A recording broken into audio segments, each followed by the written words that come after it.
Hello, and welcome to the talk, The Challenges of Onboarding People with Zero Cloud Foundry Experience, a newcomer's point of view, or how I like to call it, why the hell didn't I choose a shorter title? In the next few minutes, I will be talking not from the perspective of an HR expert, nor a really technological point of view, rather from my perspective as a newcomer and the challenges I faced during my onboarding and the challenges I still face to this day. My name is Martín Valencia Flores. I am a platform engineer here at Any9s for almost 2 years now. On my spare time, I like to play role-playing games, tabletop games. I'm currently a dungeon master, playing 2 different campaigns of Dungeons & Dragons. Sometimes I regret that. And this is my second time actually in the Cloud Foundry Summit, but it's my first solo talk, so please bear with me. So, newcomers, untapped potential. Notice that I don't say unlimited, just untapped. The virtues of a newcomer. Zero experience is a double-edged sword. What I mean by this is, for the positive side, you get someone that, even though it has a clean slate, they have, therefore, no biases, no preconceptions.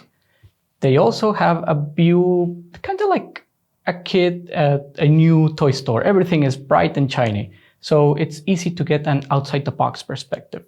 On the other side, due to that clean slate, they require a bit more training on your side, and due to that, they are also a bit susceptible to what be your biases. You grow alongside the newcomer. First of all, you can dust off knowledge. Those edge cases that are a bit rare but still important, well, you can use them as practice. That way, the newcomer learns important material and you get to practice those, so to say, rare occasions that pop up every now and then when developing. Also, a newcomer is a more or less good indicator on the quality of your documentation. Let's say the documentation should be more or less self-explanatory. So if someone with zero experience on whatever you're onboarding them gets it, then the documentation is doing a good job. Well, maybe the newcomer is quite smart and gets it anyway, but can help point out how to simplify it, but not dumb it down. Keeping up with the topic of growth, the senior or mentor grows alongside them. They get exposed to probably new ways of thinking, new ways of working around. They may be able to correct some deep or forgotten misconceptions while actually teaching the newcomer. And most importantly, you build up the interpersonal skills between both sides of the onboarding process, which is really, really important for good teamwork. As I mentioned in my first talk in the Cloud Foundry Summit, progress does not imply starting from a clean slate. Progress is built upon strong foundations, and I still stand by it.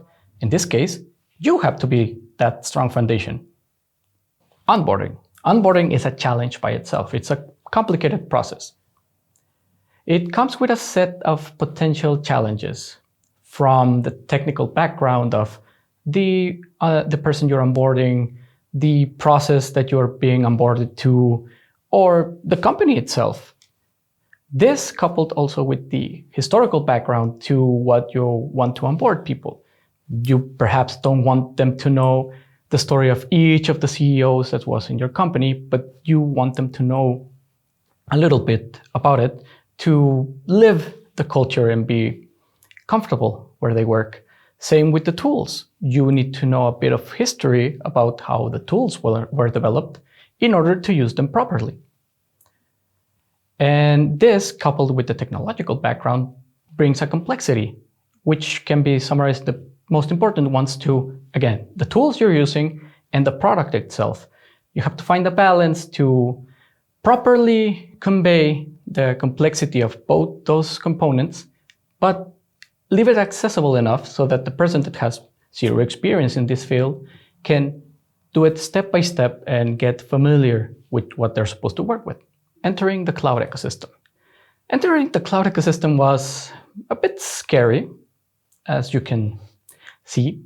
To me, it was a giant behemoth that I had to tackle now. And I was just a little person that had no knowledge beyond a few articles that I read in order to keep up with the changes in technology. It did bring, though, a change in outlook. The first, or the most important one for me, was deployment.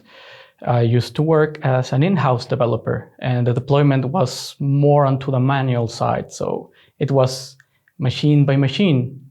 So this is why I mean by you go from one by one to one and done. It's not that magical, but it's the simplest way I can explain that change in outlook that it brought me. One of the advantages of the cloud ecosystem is you can focus on what matters. And what matters here is your code base and what kind of provider will fit your needs for the infrastructure that you're going to use. And best practices. I remember starting reading the 12-factor app and the 12-factor manifesto. And the first read, it just made a lot of sense. And the more I started to read it, the more I recognized some of the practices were already ingrained in me by either professors from the university or former colleagues in my old job. So it was welcoming to see that best practices are kept even when you change environment entirely. Cloud ecosystem does bring, again, its own set of challenges. The foremost for me was security and compliance is taken to a whole new level. Obviously, someone working in software always has to be aware of security and compliance norms.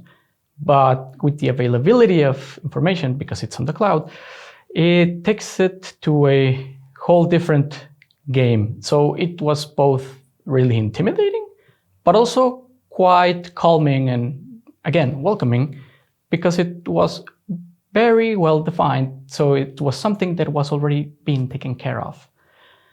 With great power comes great responsibility. With great power comes great responsibility.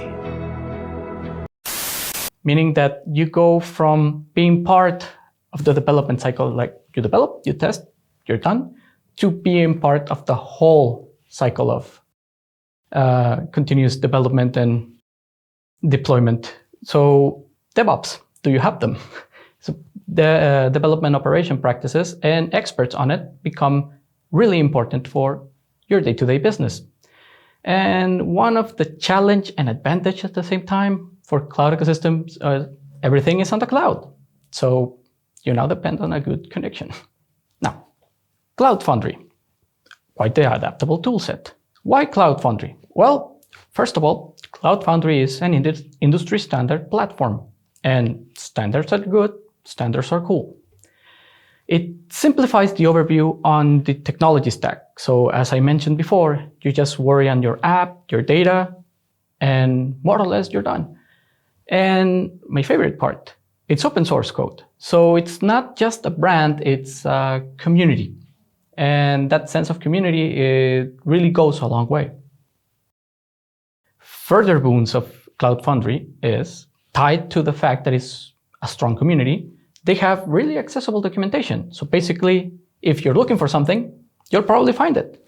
If you cannot find it, they have a healthy community. So maybe someone in the community can point you to the correct place or give you a hint. And worst case scenario, the CLI they have is quite user-friendly. So straightforward, you will probably find it on your own. Now, to my experience, an ongoing process. Really, an ongoing process. Here, let's choose a character. And I say choose a character, but not really. There's only one character, and it's me. Me, 2 years ago, I had some skills, some equipment, a notepad, a coffee mug. I knew some tech support. I know Spanish and English. But I didn't know much about cloud technologies yet. So at the beginning of my adventure, I just met my colleagues, got used to the company's culture. I got introduced to the different processes here. I had multiple pair-ups, which I am still really grateful for, because a lot of my coworkers were and still are really good mentors. And I went from exercises to real life tickets, real life projects. So regarding that process, ni mucho ni poco, or just the right amount. As you can see, I saw this as a map or a quest. So first I was introduced to the Cloud Foundry API and CLI. Then how to manage apps, how to get the logs. Now that you have the apps and the logs down, you have to mess with the environment. Okay, you have the environment more or less figured out. Here are your services. These belong to a certain space. Now you have to manage your routes and domains, so on and so forth, and then boom, here's a real task. So it was a gradual build-up that I truly never felt alone. So it was quite the adventure, I would say. But what is an adventure without, a few mishaps, or in my case, running hardly into walls, even though the door was just there. The ones I remember the most is something wasn't running, and by default, I would check my code over and over and over because of my old habits as a developer outside of the cloud environment. But I took with me that if the code isn't working, yeah, sure, check your code. And if it works, then check your dependencies. And if it isn't your dependencies, you're probably outside of your organization's quota or something a bit more strange. Something that I always like to draw a parallel with is that your dependencies were your libraries in my own environment. Perhaps not one-to-one, but it was the closest thing I could say to myself so I could follow a certain process. Another one was restarting or restaging, which at the beginning it sounded a bit confusing, but I just nailed it down to the following. If you are binding a service or something of the like, maybe you just need to restart. But if you're changing the environment, then you might require a restage because it's a bigger thing. And the most painful one, keep your deployments to the correct space, because perhaps you're trying to test something in the demo stage and you don't realize you pushed it into one of the production stage. Well, it didn't happen like that. It was more like testing stage and demo stage, but you get the idea. And as I said, it is an ongoing process, and truly with all kinds of knowledge-based jobs, even with just manual ones, the road never ends. There's always something new to learn. You can learn the basics by heart, and yet you will still be surprised on what else you have missed. The more you know about the tool, the more uses you can creatively think for it. For example, you might be really good with a screwdriver, and you might be able to use it as a chisel, even though it shouldn't be used as a chisel, but you know how to. You might avoid it just for good practices though. Let's see our character again, the adventure right now. As you can see, not much has changed, except probably a haircut, more beard. My class changed from a normal computer engineer to a cloud platform engineer. My age changed as well, 2 years. Now in my equipment, it's still the basic, my notepad and my coffee, but also I carry with me the 12-factor apps manifesto. It's quite useful. And my skills expanded a bit. Now I'm able to do talks in the Cloud Foundry Summit. And it's still ongoing, but the cloud platform and cloud technologies are listed there. In summary, what I learned so far from this process. The learnings I take with me are the following. Keep the didactic material simple and straightforward. Cheat sheets are your friends. Don't coddle, neither throw straight to the lions your newcomers. We are adults, yes, but we are not robots. So a bit of guidance and a bit of understanding goes a long way. Ensure the availability of a mentor. I cannot stress enough how much my coworkers help me with that sense. And if not, at the very least, have a really good documentation at the ready, because the newcomer is really going to need it. And perhaps something obvious, but that also gets overlooked a lot, is keep the onboarding focused to a certain set of skills. If you're onboarding someone and they like being in the company and they plan to be there for a while, you will have time down the road to try to push them through other skills, or they themselves will say, this would benefit me and the company. Let me try to learn this. So keep a pace, keep it steady, but keep it focused. On a final note, keep in mind that due to the magnitude of what the cloud ecosystem represents, it might be that you are not finding people to onboard, not because it's your fault, but because it seems so scary to change or to enter into this environment. But to those that are newcomers, like I was scared myself, and it was worth it. Like, yeah, I'm not saying don't be scared, but don't be that scared. And for people in HR or upper management that are watching this, perhaps this talk was a bit more aimed to the fact that you have a certain set of expectations or an idea of the process. This talk was meant to give you the perspective of someone that entered with a certain circumstance. And who knows, perhaps you will benefit from taking inspiration from things that you might have overlooked or forgotten about because of the experience that your company has built on. Well, if you made it all the way to the end, I would like to thank you for your time and attention. There will be a 5-minute Q&A after the talk, so feel free to join us if your question wasn't answered in the chat previously. And hope to see you there. Bye.